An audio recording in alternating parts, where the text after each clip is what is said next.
오늘 저는 주고받고 심고 거두고라는 제목으로 은혜를 나누겠습니다. 하나님께서 우리 인간을 지으신 이유는 하나님께 함께 사는 자녀를 많이 갖기를 원하시기 때문인 것입니다. 우리들도 결혼하면 자녀들을 많이 놓아서 가족이 많기를 원하고 있지 않습니까? 하나님 역시 만물을 지으셨지만은 하나님과 대화하고 함께 우주를 다스리고 함께 살 자녀들을 갖기를 소원하셨습니다. 그래서 아담과 하와를 지으신 것입니다. 그리고 아담과 하와에게 생육하고 번성하여 땅을 충만케 하라고 축복하신 것입니다. 그러나 마귀의 유혹에 빠져 하나님을 반역한 첫 인류 조상 때문에 하나님은 깊은 고통을 당하게 된 것입니다. 그때부터 하나님은 인류를 다시 구원하시기 위하여 계획을 세우셔서 그 결과로 예수님을 세상에 보내신 것입니다. 하나님이 예수님을 주신 것은 많은 자녀를 새로 얻기 위한 것입니다. 거듭나게 해서 새로 얻기 위해서 그 아들 예수님을 이 땅에 보내신 것입니다. 예수님이 하나의 미랄이 되신 것은 많은 미랄의 열매를 맺기 위한 것입니다. 바로 여기에 주고받는 것과 심고 거두는 법칙이 시작된 것입니다. 첫째로 주고받고 심고 거두는 것을 우리는 잘 살펴봐야 되는 것입니다. 성경에는 누가복음 6장 38절에 주라 그리하면 너희에게 줄 것이니 곧 후이되어 누르고 흔들어 넘치도록 하여 너희에게 안겨주리라. 너희가 헤아리는 그 헤아림으로 너희도 헤아림을 도로 받을 것이라고 하는 것입니다. 이것은 하나님이 인류 가운데 세운 영원한 법칙인 것입니다.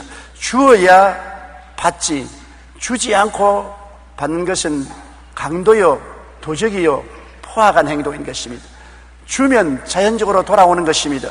그냥 주는 것이 아니라 우리가 즐겁게 주면 너희에게 줄 것이니 후회되어서 그냥 각박하게 대에 담아서 착 깎아서 주는 것이 아니라 후회되어서 또 더 들어가라고 누르고 또 더 들어가라고 흔들어서 또 거기에 또 넘치게 해서 철철 넘치게 해서 가슴에 안겨준다는 것입니다.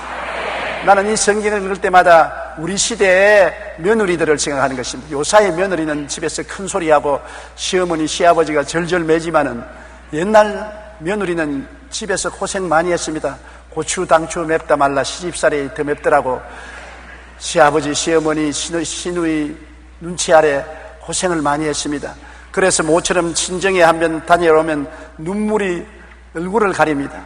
친정에서 좀 편안히 있다가 돌아갈 때는 어머니가 어찌하는지 친정 식구들에게 잘 비게 하려고 쌀이나 보리나 밀이나 뭐 이런 곡물들을 그저 대어서 후이되어 누르고 흔들어 가지고서 넘치도록 해서 보따리에 서서 가슴에 안겨주면서 야 가져가거라 가져와서 시어머니 시아버지 잘 모시고 고생스럽지만 꾹 참어라. 너 참으면 나중에 좋은 딸이 온다. 그래서 도로 친정으로 눈물을 흘리면서 보내는 그 모습이 분명히 마음속에 영상이 되어 오는 것입니다. 하나님께서 여러분이 주면 주님께서 반드시 돌려줄 것이요 후이되어 누르고 흔들어 넘치도록 하여 안겨줌으로 절대로 섭섭하게 하지 않겠다는 것입니다. 창세기 8장 22절에 노아의 홍수 이후 노아의 자녀들에게 하나님 말씀하기를 땅이 있을 동안에는 심음과 거둠과 추위와 더위와 여름과 겨울과 낮과 밤이 쉬지 아니하라고 말하는 것입니다. 우리가 겨울에 춥고 여름에 덥고 여름과 겨울과 낮과 밤이 계속하는 것과 똑같이 심음과 거둠은 변함이 없는 법칙이라는 것입니다. 뭐 안 심은데 거둘 수 있지 않느냐, 그런 엉터리 같은 소리 하지 마십시오. 밤낮이 있고 추나추동 사시절이 있는 것이 바로 심음과 거둠이 있는 것과 같다는 것입니다.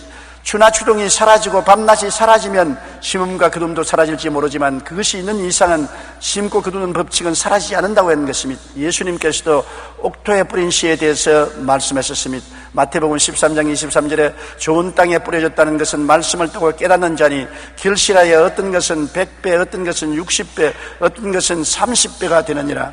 좋은 땅에다가 씨를 심으면 30배, 60배, 100배로 거둔다고 말하는 것입니다. 엄청나지 않습니까?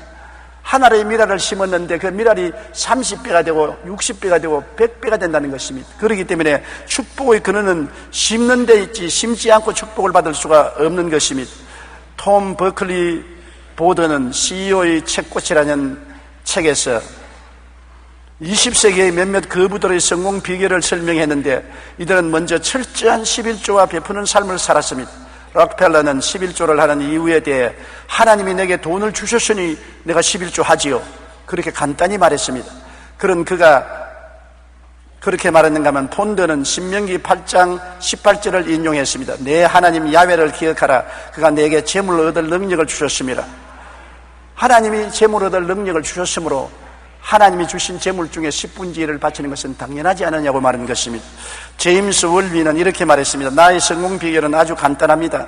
수년 전에 나는 사무엘상 2장 30절에 나를 존중히 여기는 자를 내가 존중히 여기라는 말씀에 의지해서 11절을 드려서 하나님을 존중하기 시작하자 하나님이 축복을 주셨다고 하는 것입니다. 미국의 실업가 하이드는 10의 구조를 드린 사람으로 유명합니다. 그는 한때 $10,000의 빚을 지고 9자녀의 생계를 걱정해야 했는데 그런 상황에서도 그는 무엇보다 먼저 철저하게 11조를 드렸습니다. 이후 하나님은 그에게 복을 쏟아부어 준 것입니다. 여러분, 이것이 바로 죽고 받고 심고 거두는 하나님의 법칙입니다. 하나님께서는 우리에게 주라 그리하면 너희에게 줄 것이니 후이 되어 누르고 흔들어 넘치도록 하여 안겨주라고 말씀하신 것입니다. J.C. 페니는 미국의 부호로 이름이 난 후 증권시장의 파동으로 재산을 잃고 병까지 얻어 병원에 입원했습니다. 병원에서 늘 고통과 불안에 떨고 있던 페니에게 어느 날 병원 예배실로부터 찬송 소리가 들려왔습니다. 잠시 후 성경을 읽고 기도하는 소리를 들으면서 그에게 새로운 인생의 계기가 일어났습니다. 페니는 당시를 회상하며 이렇게 고백합니다. 나는 찬송과 성경 말씀과 기도 소리를 들으면서 기적처럼 캄캄한 굴 속에서 서서히 햇빛이 비치더니 나중에는 온 굴 속이 밝아져 마치 지옥에서 천국으로 옮겨진 같은 느낌을 체험했다고 말했었습니다. 그리고 인생의 새 출발을 결심하면서 그는 너희가 대접을 받고자 하는 대로 남을 대접하라는 말씀을 그의 사업과 생활의 표로 정했었습니다. 재기한 후 그는 무엇보다 먼저 많은 헌금을 바쳐 플로리다의 은퇴 목사를 위해 주택 100동을 건축에 헌납했습니다. 그리고 이렇게 말했습니다. 어떻게 하면 많은 것을 많은 사람에게 줄 수 있을까 생각하며 감사하는 생활 속에 넘치는 복이 있음을 알았다고 했었습니다. 그래서 그는 나중에 백화점 왕이 된 것입니다. 예수님은 우리가 먼저 줄 때 후에 되어 누르고 흔들어 넘치도록 우리에게 안겨주겠다고 말씀하신 것입니다. 그러므로 주고받는 법칙, 심고 거두는 법칙은 해와 달과 별들이 있는 이상, 밤과 낮이 있는 이상, 봄, 여름, 가을, 겨울이 있는 이상 변하지 않고 우리 가운데 있는 것입니다. 그렇기 때문에 우리는 항상 하나님의 법칙과 말씀을 따라서 살아야 하나님의 은총을 받게 되는 것입니다. 우리 새해 벽두부터 심고 거두고 주고받는 법칙을 우리 생활 속에 꼭 사용하게 되기를 주님 이름으로 축원합니다. 둘째로 신앙생활에도 적용되는 법칙인 것입니다. 성경에는 겨자씨 하나를 심어 큰 나무가 된다는 말씀이 있습니다. 마태복음 13장 31절로 32절에 또 비유를 들어 이르시되 천국은 마치 사람이 자기 밭에 갖다 심은 겨자씨 하나를 같으니 이는 모든 씨보다 작은 것이로되 자란 후에는 풀보다 커서 나무가 되어 공중의 새들이 와서 가지에 깃들이느니라. 겨자씨가 얼마나 작은지 여러분 아시지요? 중동에서 겨자씨 하나를 가지고 온 선교사님이 그 겨자씨를 병에 담아서 제게 보냈습니다. 제가 그것을 보고 깜짝 놀랐습니다. 겨자씨가 먼지와 같은 것을 보고 놀랐습니다. 서대문에서 아침 새벽 기도를 마치고 성도들에게 겨자씨 구경을 시키겠다고 줄을 세워서 겨자씨를 보여주었는데 전등불 밑에 잘 안 보이니까 가까이 보고 고개를 흔들었습니다. 그런데 나이 많으신 할머님 한 분이 와서 안 보이거든. 눈이 어두운데 또 전등불 밑에 겨자씨가 너무 작으니까 안 보여요. 그런데 이 바람에 날아가 버렸었습니다. 날아간 겨자씨를 제가 아무리 차해도 차일 수가 없어요. 그러니까 뒤에 줄 선 사람이 할머니를 보고 원망을 합니다.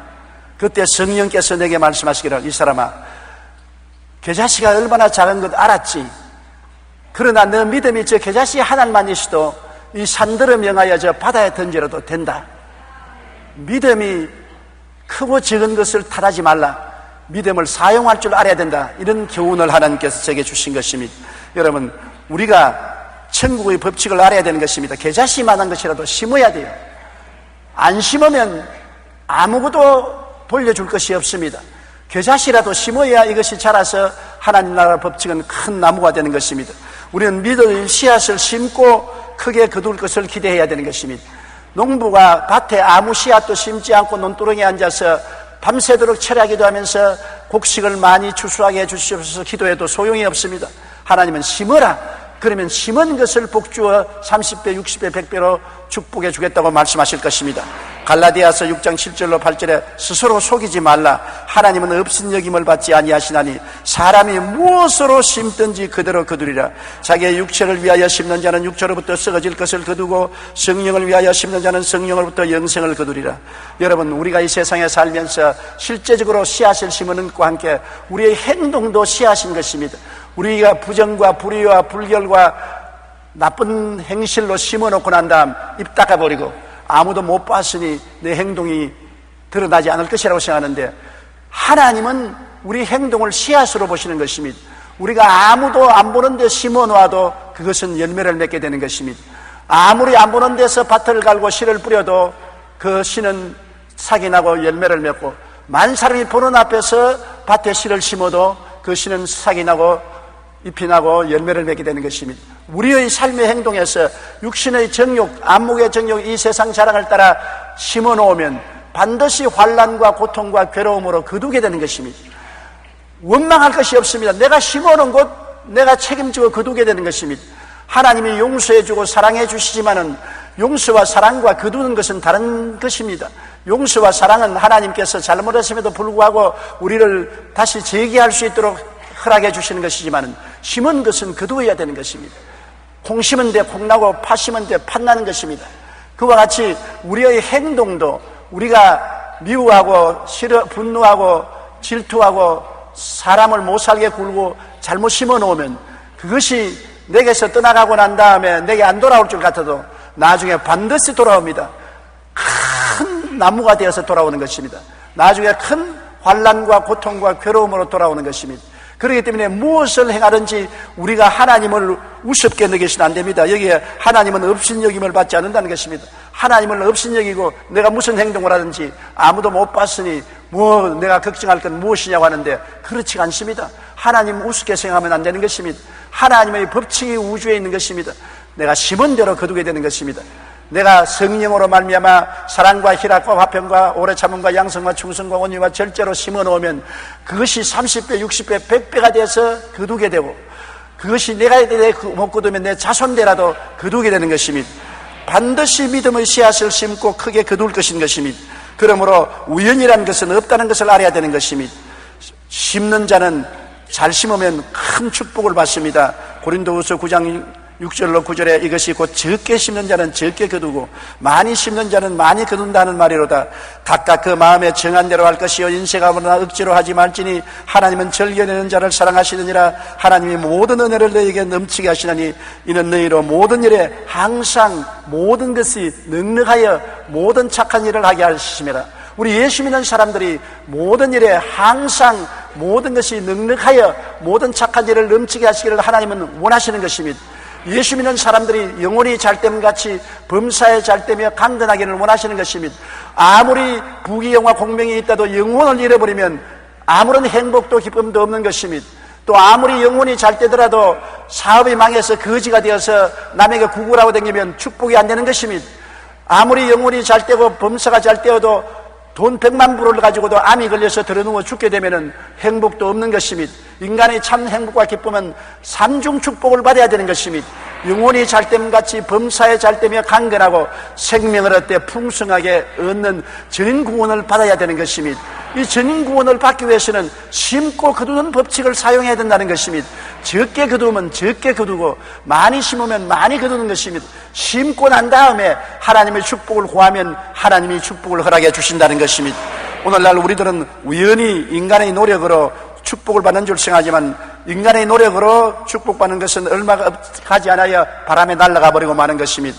기록된 바가 흩어 가난한 자들에게 주었으니 그의 의가 영원토록 있느니라 함과 같으니라. 여러분, 의가 영원히 있다. 하나님이 영원히 기억하신다는 것입니다.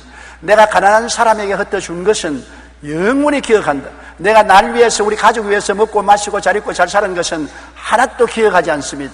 내가 남을 위해서 선을 베풀고 나누어 주면 그 행위는 영원히 기억되어 하나님이 자자손손히 갚아주시고 복을 주시다는 것입니다. 그리고 적게 심고 적게 거두고 많이 심고 많이 거둔다는 것을 알아야 되는 것입니다. 내가 적게 심어놓고 난 다음 더 많이 거두기를 원하면 안 되는 것입니다. 적게 심으면 수확도 적고 많이 심으면 많이 수확을 거둘 수가 있는 것입니다. 우리가 심으면 어떻게 되는 것입니까? 사람들 말하기를 나는 심을 것이 별로 없습니다. 나는 가난하고 내 자신이 빈손 들었으니 무엇으로 심습니까? 그럽니다.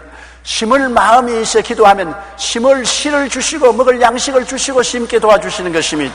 고린도후서 9장 8절에 하나님이 능히 모든 은혜를 너희에게 넘치게 하시나니 이는 너희로 모든 일에 항상 모든 것이 능력하여 모든 착한 일을 넘치게 하리 하심이라고 말한 것입니다.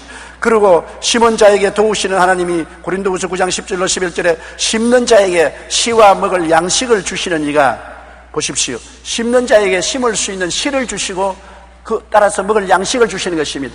심을 마음이 없어 그렇지 심을 마음이 있으면 심을 씨는 하나님이 주시는 것입니다. 그리고 심을 동안에 필요한 양식도 하나님이 주시는 것입니다. 심는 자에게 씨와 먹을 양식을 주시는 이가 너희 심은 것을 주사 풍성하게 하시고 너희 의의 열매를 더하게 하시리니 너희가 모든 일에 능력하여 너그럽게 연보를 하면 그들이 우리로 말미암아 하나님께 감사하게 하려 하심이라고 말씀한 것입니다. 메이플라워를 타고 아메리카 대륙을 향해 가던 청교도들은 오랜 항해로 먹을 것이 떨어져 죽어가는 사람이 생기기 어려움을 당했던 것입니다. 그러나 이들은 사랑하는 자식이 굶어 죽어가는데도 종자만은 먹이지 않았습니다. 뱃속에 종자 씨앗을 많이 싣고 갔었습니다. 많은 사람이 굶어 죽어도 종자 씨앗은 손을 대지 않았었습니다. 왜냐하면 종자는 신대륙에 도착해서 뿌려야 하는 씨였기 때문인 것입니다. 이것만큼은 소중히 지켜야 하는 생명의 종자였기 때문인 것입니다. 가난하고 헐벗고 굶주린다고 종자 씨앗까지 먹어버리면 나중에 진짜로 굶어 죽는 것입니다. 우리 11조는 하나님께 드리는 종자 씨앗인 것입니다. 내일을 위해서 종자 씨앗을 하나님께 드리는 것입니다. 그 종자 씨앗조차 먹어버리면 내일이 암담하고 캄캄한 것입니다. 아무리 어렵고 고통스러워도 굶어 죽는 한이 있더라도 종자 씨앗은 그대로 간수해야 다음 사람들이 종자 씨앗을 심어서 먹고 살 수가 있는 것입니다. 여러분, 하나님께서는 11조와 헌물을 떼어 먹었다고 말씀하지 않았습니다. 우리는 11조 떼어 먹었다고 하는데 하나님은 그렇게 말씀하지 않았습니다. 하나님은 11조를 도둑질했다고 말하는 것입니다. 떼어 먹는 것과 도둑질하는 건 틀립니다. 떼어 먹는 것은 내게 속한 것을 내가 떼어 먹지만 도둑질하는 것은 남의 것을 훔치는 것이 도둑질인 것입니다. 왜냐하면 하나님은 모든 물질을 다 가지고 계시고 더구나 그 중에 11조는 하나님께서 우리에게 종자 씨앗으로 준 것인데 하나님의 것을 우리가 도적질하면 저주를 받는 것입니다. 11조를 떼어 먹는 것 아닙니다. 11조는 하나님의 것을 도적질하는 것입니다. 도둑놈이 하나님 보고 복을 주시옵소서, 복을 주시옵소서 그런다고 하나님이 도둑놈 말을 듣고 복을 주시겠습니까? 하나님이 의로운 사람의 기도를 들어주시지 도둑놈의 기도는 안 들어주실 것인 것입니다. 그렇기 때문에 우리는 꼭 하나님의 것을 하나님께 돌려야 되는 것입니다. 셋째로 태산 같은 삶의 문제를 당할 때가 있는 것입니다. 세월을 살아가면서 개인 문제, 가정 문제, 생활 문제, 자녀 문제, 사업 문제 가지가지 문제들이 우리 앞을 막습니다. 이 문제들을 어떻게 할까요? 하나님이 문제를 해결해 달라고 아무리 고함쳐도 하나님이 응답 안 해주시면 우리 힘으로 할 수 없지 않습니까? 태산을 옮기는 방법을 주님께서 말씀한 것입니다. 마태복음 17장 20절에 이르시되 너희 믿음이 작은 까닭이니라 진실로 너희에게 이르노니 만일 너희에게 믿음이 겨자씨 하나만큼만 있어도 이 산을 명하여 여기서 저기로 옮겨라 하면 옮겨질 것이요 또 너희가 못할 것이 없으리라고 말한 것입니다.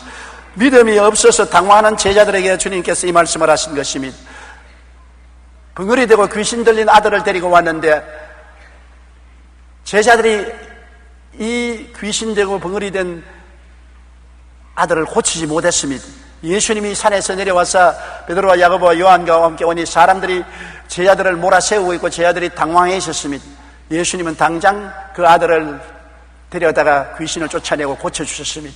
제자들이 주님께 물었습니다. 주님, 왜 우리는 못 쫓아냈습니까? 주님께서는 믿음이 적은 영고라. 겨자씨 하나만한 믿음만 있었으면 이 산들에 명하여 저 바다에 던져도 될 것이요 못할 것이 없다. 그것은 무엇입니까? 살아있는 믿음을 말하는 것입니다. 산은 죽었지 않습니까? 죽은 산은 움직이지 못하고 자라지 못하고 그대로 있는 것이지만 겨자씨는 아무리 작아도 살아있는 것입니다. 겨자씨는 적은 겨자씨를 심어놓으면 줄기가 나고 잎이 나고 큰 나물이 되어서 새들이 와서 둥지를 칠 정도로 큰 나무가 되는 것입니다. 이처럼 우리가 겨자씨 믿음을 가진다는 것은 하나님께 인생 문제를 가지고 고민하지 말고 믿음으로 씨앗을 심으라는 것입니다. 여러분, 겨자씨는 눈에 보이는 것입니다. 내가 마음속으로 믿습니다 하더라도 하나님은 내 믿음을 보여다오. 내 믿음을 보여다오. 믿음이 겨자씨만큼 적을지라도 보이는 믿음을 하나님은 원하시지, 형이상학적으로 안 보이는 마음속에 숨은 믿음은 원하지 않은 것입니다. 예수님이 기적을 행하실 때 항상 저희 믿음을 보시고 축복하셨다고 말한 것입니다. 그러므로 요한복음 12장 24절에 내가 진실로 진실로 너희에게 이르노니 하늘의 밀이 땅에 떨어져 죽지 아니하면 하늘 그대로 있고 죽으면 많은 열매를 맺는다고 했는데, 하늘 미랄이라도 심어야 기적이 일어나는 것입니다. 우리가 겨자씨 같은 믿음이라도 행동으로 옮겨 심어놓고 기도해야 태산이 옮겨가는 것입니다. 그냥 태산만 보고 물러가라 하나님이 여기 태산이 물러가게 하여 주시옵소서 하면 안 물러가는 것입니다. 왜? 행함이 없는 믿음은 죽은 믿음이기 때문에 죽은 믿음 가지고 아무리 고함을 쳐도 소용이 없습니다. 태산이 물러가기 전에 겨자씨만한 믿음을 심어야 되는 것입니다. 심고 난 다음에 믿습니다는 적거나 크거나 진짜 믿음인 것입니다. 심지 않고 말하는 것은 헛된 믿음이요, 탐욕스러운 믿음이요, 거짓 믿음이 되는 것입니다. 그러므로 우리가 심고 거둔다는 것은 얼마나 중요한지 모릅니다. 하나님께서도 인생을 구원하실 때 그냥 하나님이 전지전능하시기 때문에 권세로 죄인들을 구원한다 그렇게 말씀하지 않으셨습니다. 하나님도 인생을 구원하시기 위해서는 그 아들 예수 그리스도를 육신으로 보내셔서 하늘의 미랄로 땅에 심으신 것입니다. 십자가에 몸짓고 피 흘려 죽으셔서 무덤에 들어가 심고 난 다음에 거기에서 도로 부활하셔서 오늘날 세상에 수십억 수백억을 구원하시는 역사를 베풀어 주시는 것입니다. 이러므로 심고 거두는 법칙을 우리가 알고 믿음의 씨앗을 심고 기적을 기대해야 되는 것입니다. 그냥 기적이 일어나는 것이 아닙니다. 여러분이 막연하게 하나님이 기적을 주시옵소서 하지 마십시오. 겨자씨만한 것이라도 심고 난 다음에 기적을 달라고 기도해야 살아있는 믿음이 되어서 기적이 일어나는 것입니다. 심지 않고 기적을 기대할 수 없는 것입니다. 믿음을 보여주십시오. 오늘날 우리는 너무나 막연한 믿음을 가지고서 믿습니다라고 말하는 것입니다. 우리가 하나님 말씀을 믿었으면 실천해야 되는 것입니다. 눈에 보이는 믿음을 가져야 되는 것입니다. 야고보서 2장 11절에 행함이 없는 믿음은 그 자체가 죽은 것이라고 하는 것입니다. 죽은 믿음은 아무 역사도 못해요. 태산은 죽은 것이기 때문에 움직이지 않아요. 겨자씨는 살아있기 때문에 움직이는 것입니다. 그러므로 겨자씨 믿음이란 살아있는 믿음, 즉 심는 믿음, 즉 드리는 믿음을 말하는 것입니다. 말라기 3장 10절에 만군의 야훼가 이르노라 너희의 온전한 11조를 창고에 들여 나의 집에 양식이 있게 하고 그것으로 나를 시험하여 내가 하늘 문을 열고 너희에게 복을 쌓을 것이 없도록 붙지 아니하나 보라. 하나님께서 11조란 씨앗을 심어놓고 시험을 해보라는 것입니다. 기도를 하고 시험을 해보라. 하나님이 결코 하늘 문을 여시고 쌓을 것이 없도록 붙지 않은가 보라고 말씀하는 것입니다. 성경에는 내 주 하나님을 시험치 말라고 했는데 하나님이 다른 면에는 시험치 말라고 했지만은 11조만은 시험해보라고 하시는 것입니다. 황공스러운 말씀인 것입니다. 한번 나를 시험해보라. 내가 거짓말하는지 참말하는지. 그러므로 우리는 11조 씨앗을 심으면 산 믿음을 심기 때문에 하나님의 역사가 나타나는 것입니다. 꿈과 믿음을 가지고 심어야 되는 것입니다. 심을 때 그냥 억지로 심는 것이 아닙니다. 씨앗을 심을 때 마음에 큰 나무가 될 것을 꿈꾸고 태산이 옮겨날 것을 마음에 꿈꾸고 믿어야 되는 것입니다. 꿈과 믿음을 가지고 심으십시오. 인생이란 꿈과 믿음이 있어야 내일이 있는 것입니다. 씨앗을 심을 때 그냥 심는 것이 아니라 내가 이 씨앗을 심으면 큰 나무가 되고 태산이 옮겨간다는 꿈을 꾸고 믿음을 가지고 즐겁게 심어야 되는 것입니다. 빌립보서 4장 19절에 나의 하나님이 그리스도 예수 안에서 영광 가운데 그 풍성한 대로 너희 모든 쓸 것을 채우시리라.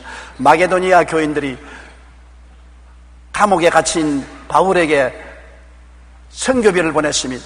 바울이 그 선교를 받고 눈물을 흘리며 기도할 때 하나님이 바울을 통해서 말씀하신 것입니다. 나의 하나님이 그리스도 예수 안에서 영광 가운데 그 풍성한 대로 너희 모든 쓸 것을 채우시리라. 조그마한 헌금을 보냈는데 하나님은 그를 통해서 모든 것을 채우시는 은혜를 마게도니아 교인들에게 내리겠다고 말씀한 것입니다. 히브리서 11장 6절에 믿음이 없이는 하나님을 기쁘시게 하지 못하나니 하나님께 나아가는 자는 반드시 그가 계신 것과 또한 그가 자기를 찾는 자들에게 상 주시는 이심을 믿어야 할지니라. 하나님이 살아계시고 하나님을 겨자씨 믿음으로 찾을 때는 상을 주시는 하나님이라는 것을 우리가 믿고 나가야 된다는 것입니다. 그러므로 우리가 겨자씨 씨앗을 심고 난 다음 꿈과 믿음으로 기도를 해야 되는 것입니다. 기적이 일어날 것을 기대하십시오. 기적이 일어날 것을 기대하고 기도해야지 아무 일도 안 일어날 것이라고 생각하고 기도하면 소용이 없는 것입니다. 마태복음 7장 7절로 8절에 구하라 그리하면 너희에게 주실 것이요 찾으라 그리하면 찾아낼 것이요 문을 두드리라 그리하면 너희에게 열릴 것이니 구하는 이마다 받을 것이요 찾는 이는 찾아낼 것이요 두드리는 이에게는 열릴 것이니라. 너희가 악한 자라도 좋은 것으로 자식에게 줄 줄 알거든 하물며 하늘에 계신 너희 아버지께서 구하는 자에게 좋은 것으로 주지 아니하겠느냐. 저는 언젠가 국민일보 겨자씨에서 이런 간증을 본 적이 있습니다.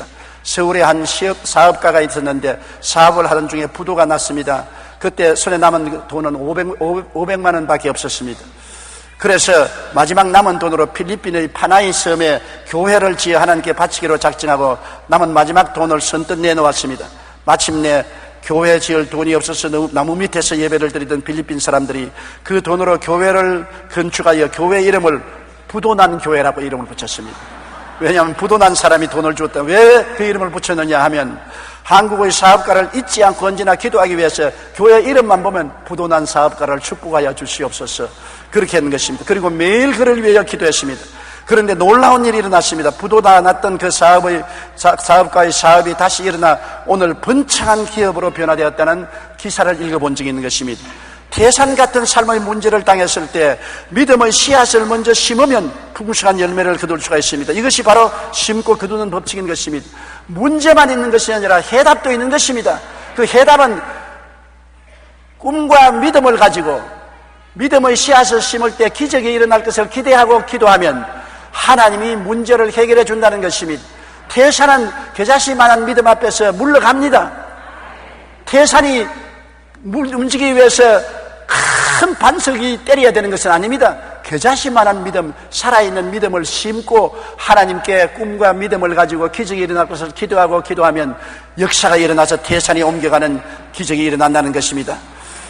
우리는 막연하게 믿습니다, 외칩니다. 그러나 마음속에 기대보다는 불확실성만 가득합니다. 믿습니다, 믿습니다 하면서 마음속에는 안 믿어요, 안 믿어요 그렇게 말하는 것입니다. 왜? 행함이 없는 믿음이기 때문에 공을 벽에 던지면 돌아오듯이 헛된 믿습니다 소리는 메아리쳐 돌아오고 마는 것입니다.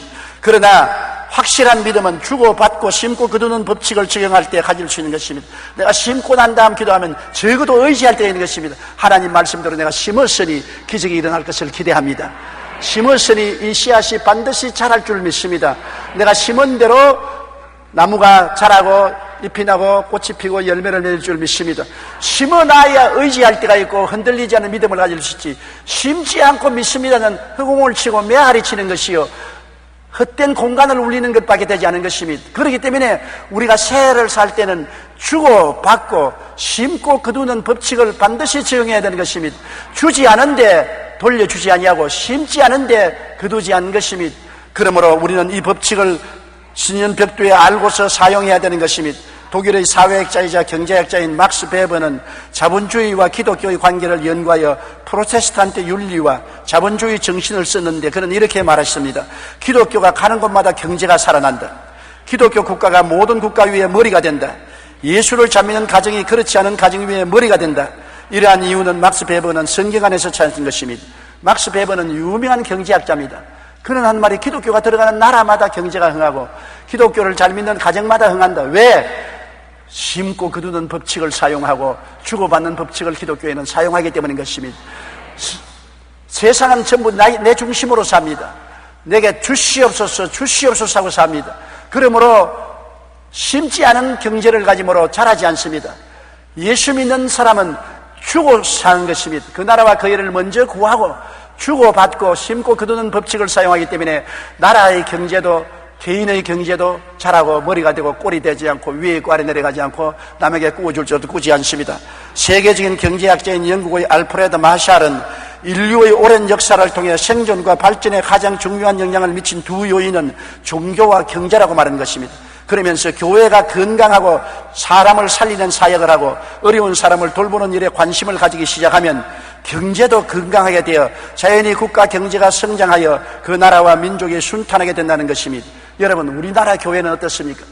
욕심이 너무 앞서서 남을 주지 아니하고 남을 생각하지 않고 남을 돕지 않습니다. 교회가 너무 귀조가 되어서 우리끼리 모여서 예배드리고 우리끼리 모여서 찬송드리고 우리끼리 모여서 부흥회를 하고 있는 것입니다. 세상 사람이 말할 겁니까? 저들끼리 믿고 저들끼리 부흥회하고 저들끼리 야단이다, 저들끼리 잔치하는데 우리와 무슨 상관이냐. 그래서 세상이 오늘날 교회와 성도들을 손가락질하는 것입니다. 우리끼리 하는 데는 아무 소용이 없는 것입니다.